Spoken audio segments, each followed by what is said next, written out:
வணக்கம் எல்லாருக்கும். எல்லா மரக்கறியையும் சேர்த்து எப்படி வர செய்யறேன்னு சொல்லி உங்களுக்கு காட்ட போறேன்.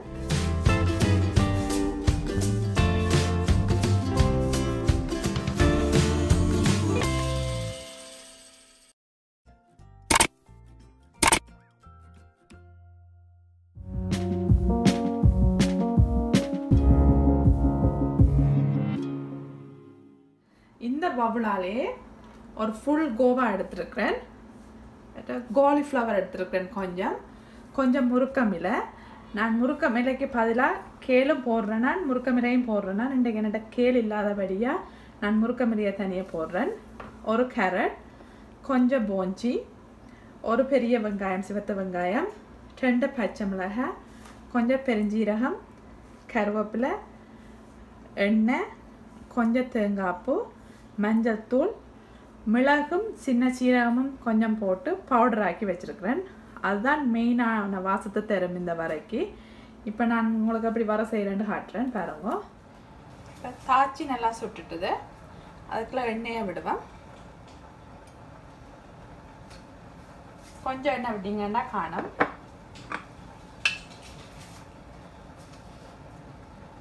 அடுத்ததாக ஒரு ஃபுல் வெங்காயம்.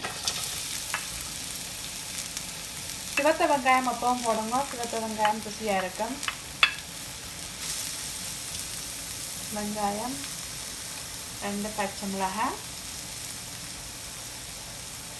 கருவேப்பிலை, பெருஞ்சீரகம்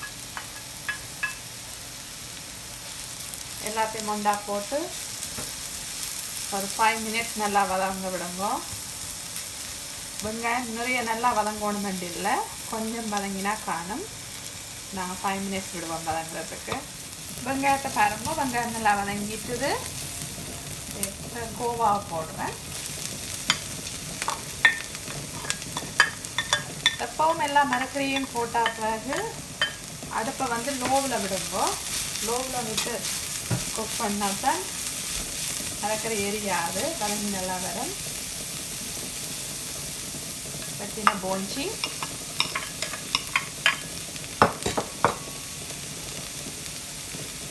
cauliflower,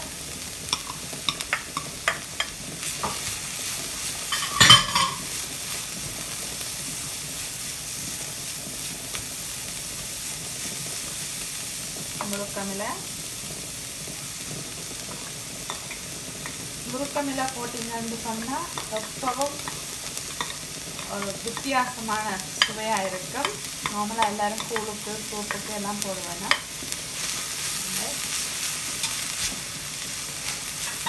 உங்களுக்கு வேணுமெண்டா நீங்கள் கேளும் போடலாம். நான் கேளும் போடுறேன்னா இன்றைக்கு கேள் இல்லாதபடியாக தான் நான் கேளை போடல. இப்போ எல்லாத்தையும் முண்டா போட்டு நல்லா வதங்க விடுவோம். நான் கரெக்டை போடல. கரெக்டை வந்து நீங்கள் லேட்டாக தான் போடணும், முதலே போடக்கூடாது. ரெண்டாவது ஸ்க்ரேப் பண்ணி வச்சுட்டு அப்படியே அதை ஆல்ரெடி 2 மினிட்ஸில் குக் பண்ணப்பட்டுடும்.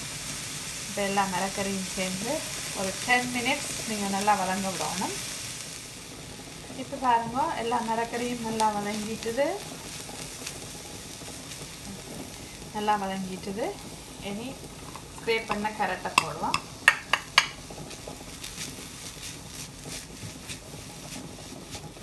கரெக்டை நீங்கள் போட்டுட்டு அந்த கையோடையே தேவையான உப்பை போடுங்க.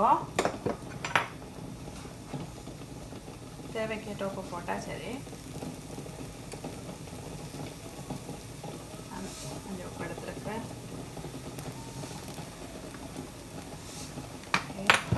உப்போட மஞ்சள் தூள் போடுங்க. எல்லாத்தையும் போட்டு நல்லா மிக்ஸ் பண்ணுங்க.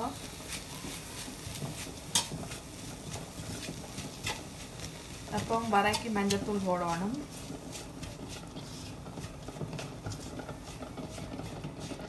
பாருங்க, இப்போ இந்த வர எவ்வளோ கலர்ஃபுல்லாக இருக்குது. உங்களுக்கு கேரட் போட விருப்பம் இல்லாட்டி நீங்கள் போடாமலும் விடலாம். ஆனால் நான் எல்லா மரக்கறியும் செய்கிறதுன்றதுக்காக கேரட் போடுறேன். ஆனால் நீங்கள் ஸ்பைசஸ் போடைக்குள்ள வந்து எப்பவும் கேரட் வந்து இனிக்காது, வர வந்து நல்ல ருசியாக இருக்கும். ஓகே, எல்லாத்தையும் போட்டுட்டு ஒரு 5 மினிட்ஸ் வதங்க விடுங்க. உங்களுக்கு இன்னும் கொஞ்சம் உரைப்பாக இருக்கணும்னு சொன்னால் கொஞ்சம் செத்த மிளகாயை இப்படி பவுடர் பண்ணிவிட்டு கொஞ்சம் போடுங்க. உங்களுக்கு உரைப்பு வேணாமன்னு சொன்னால் தேவையில்லை. உரைப்பாக இருக்கணும்னு சொன்னால் கொஞ்சம் பவுடர் பண்ணிவிட்டு போடுங்க. உரைப்பாக இருக்கும். நான் ஆல்ரெடி பச்சை மிளகாயும் போட்டிருக்கேன். அதுவும் ஸ்பைசியாக இருக்கும். அடுத்தது தேங்காய் பூ ஆட் பண்ணுவோம். இப்போ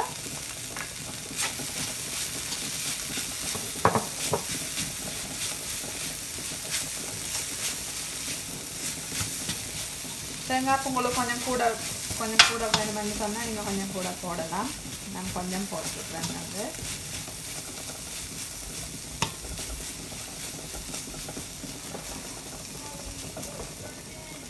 தேங்காய் பூ போட்ட கையோட மிளகும் சின்ன சீரகம் பவுடர் பண்ணி வச்சுருக்கேன்.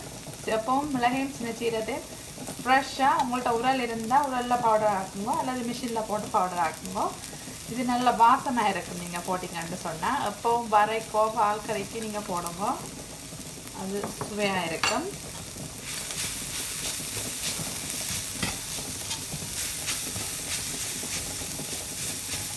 எல்லாத்தையும் போட்டுட்டு ஒரு 5 minutes அப்படியே வதங்க விடுவோம். எல்லா ஸ்பைசஸும் சேர்ந்து மிளகறியோட மிக்ஸ் ஆகி நல்ல வாசமாக இருக்குது. ஒரு டிஷ்ஷில் வலிச்செடுப்பேன்.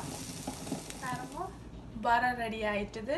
எப்படி கலர்ஃபுல்லாக இருக்குதுன்னு சொல்லி உங்களுக்கு பிடிச்சா நீங்கள் பாஸ்மதி ரைஸை போட்டுட்டு இந்த வரையில் கொஞ்சம் எடுத்து பாஸ்மதி ரைஸுக்கு மிக்ஸ் பண்ணிவிட்டு மிளகறி ஏதாவது கறியோடு சாப்பிட்டு பாருங்க, இன்னும் சுவையாக இருக்கும். உங்களுக்கு பிடிச்சிருந்தா லைக் பண்ணுங்க, கமெண்ட்ஸ் பண்ணுங்க. நன்றி, வணக்கம்.